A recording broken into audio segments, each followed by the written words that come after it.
Hi, this is Wayne Lambert from SDI Suspension Direct Incorporated, and now we're going to be doing part 2 of the E-CLIK suspension system install, and we'll be installing the electronics. Today we'll be doing this on a JL 4-door Rubicon with an automatic transmission. This is the electronics box for our SDI E-CLIK active suspension system. So when you open the box, you'll see our touchscreen controller with the harness already connected, our ECU, our power harness and IMU, and our remaining shock harnesses.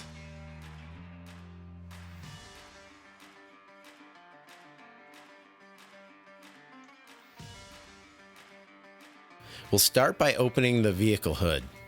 Then we'll remove the stock fuse box cover. We need to clean the cover thoroughly to remove dirt and oil, and then apply the drill template following the outline that is on the stock cover. Next, we'll drill the 4 holes in the fuse box cover using a 1/4-inch drill. We'll mount the ECU on the fuse box cover using the supplied hardware, a 4mm Allen key, and a 10mm socket. Finally, we'll reinstall the fuse box cover. Now we'll insert the large connector from the wiring harness into the ECU, and we'll lock that connector in place.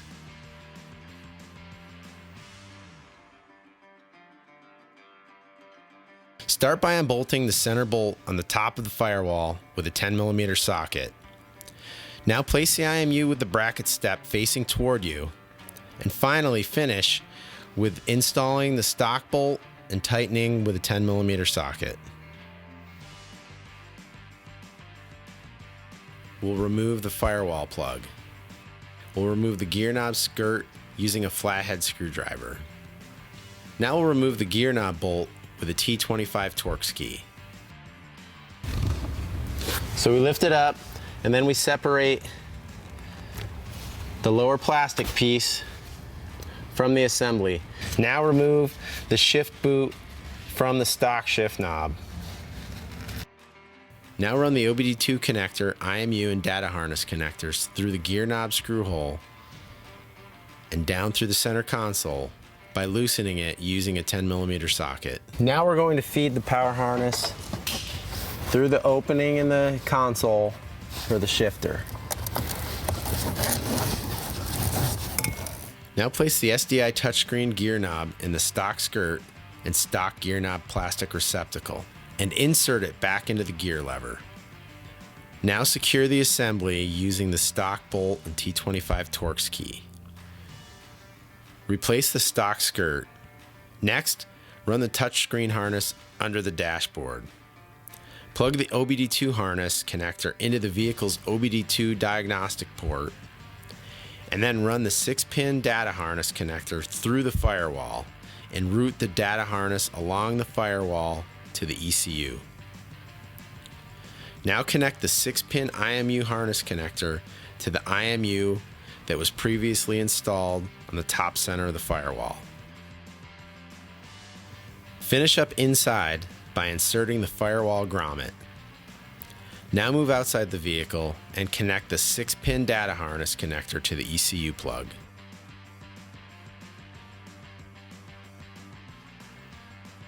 So we'll start the E-CLIK Electronics install by removing the firewall plug from under the hood of the vehicle. Now, using a screwdriver, we'll gently pry out the plug in the trim piece. Now we're going to install the E-CLIK switch panel. You can see here, this goes in place of the trim panel plug. So now we clip this into place, and then we take the included clip, and we're going to use this in the small slot in the bottom of the switch panel to clip the back end to your interior panel. Next, we're going to route the wiring harness underneath the dashboard. We'll put it behind the carpet Carefully confirm it's run under the dashboard along with the data harness. And now we'll reinstall the carpet behind all of the trim pieces.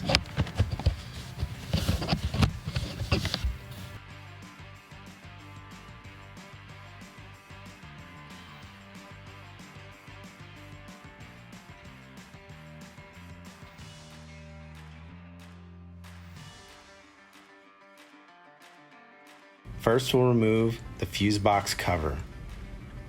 Then locate fuse F52, which is the 20 amp cigar lighter fuse. Remove the stock 20 amp fuse if equipped. If equipped, now place the 20 amp fuse in the bottom slot of the provided fuse tap. Insert the provided fuse tap into the F52 slot of the fuse box.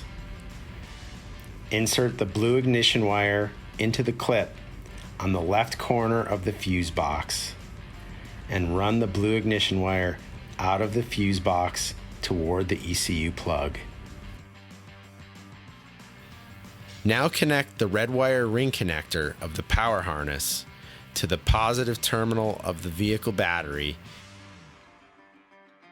Now connect the black wire ring connector of the power harness to the negative terminal of the vehicle battery. Please note, do not connect the 4-pin connector of the power harness to the ECU plug until the final step.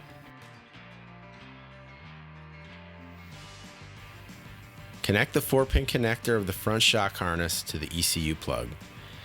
Then run the front driver's side shock harness along the firewall and down the inner fender. Connect the 2-pin connector of the front driver's side shock harness to the front driver's side shock coil. Now run the front passenger side shock harness along the inner fender and connect the 2-pin connector of the harness to the front passenger side shock coil. To install the rear shock harness, we'll connect the 4-pin connector of the rear shock harness to the ECU plug. Then run the rear shock harness down to the vehicle's frame, along the top of the frame with the brake line and stock wiring harness. Now connect the 2-pin connector of the rear passenger side shock harness to the rear passenger side shock coil. Now run the rear driver's side harness along the top of the frame, following the differential breather hose and then the stock wiring harness. Finally, connect the 2-pin connector of the rear driver's side shock harness to the shock coil. Now we'll do the final check. We'll start by connecting the 4-pin connector of the power harness to the ECU plug, and we'll confirm that all connectors are securely plugged in. Now we'll start the vehicle and we'll power on the controller. Upon successful power to the control switch, we'll complete the final installation by securing all wires with zip ties, ensuring they are not running close to the vehicle's exhaust or sources of potential damage. Pull the wires through the firewall and we're going to install the firewall grommet.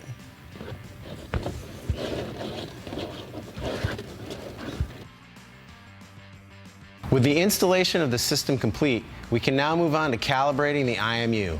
We're going to need to make sure our vehicle is located on a nice level surface. Then we're going to loosen the 2 bolts that hold the IMU adjuster plate. Then we're going to turn on the ignition, check the display screen on the inside of the vehicle, and make sure that it's reading 0. If it's not, we're going to return, we're going to make an adjustment, and then confirm on the screen that the angle is at 0. Then we'll just come in here and tighten the adjuster screws up. Now your IMU is secure and zeroed, and it will allow your system to function perfectly. Our electronics are now installed, and we can move on to part 3 of our video series, enabling the controls.